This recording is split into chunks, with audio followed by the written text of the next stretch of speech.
President Zelenskyy, I'm honored to welcome you back to the White House.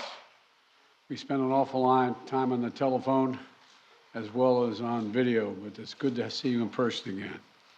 And we've been in close and frequent communication throughout this conflict from the very beginning, but it's particularly meaningful to talk with one another in person, look each other in the eye, because leadership through this terrible crisis has inspired the Ukrainian people, as you have done, Mr. President, and the American people and the entire world.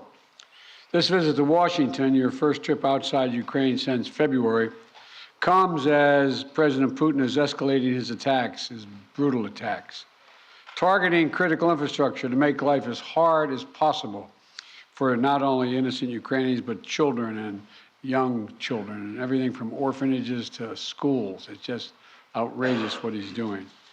And as we've heard, as we head into the new year, it's important for the American people and for the world to hear directly from you, Mr. President, about Ukraine's fight and the need to continue to stand together through 2023. The fight is part of something much bigger.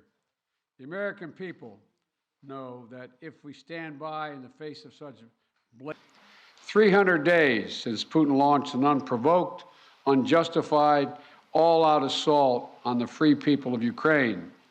300 days of Ukrainian people showing Russia and the world their steel backbone, their love of country, and their unbreakable determination, and I emphasize unbreakable determination, to choose their own path.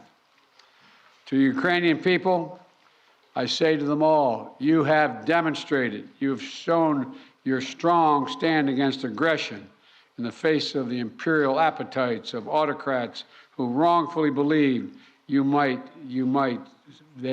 be able to make might right, and they're not able to do it. Thus far, they've stood alone, and but you haven't stood alone. You have had significant help.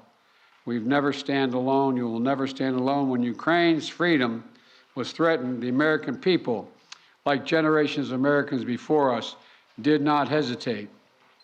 The support from all across this country, Americans of every walk of life, Democrats and Republicans alike, had the resources and to rebound and resounding united way to provide unequivocal and unbending support for Ukraine.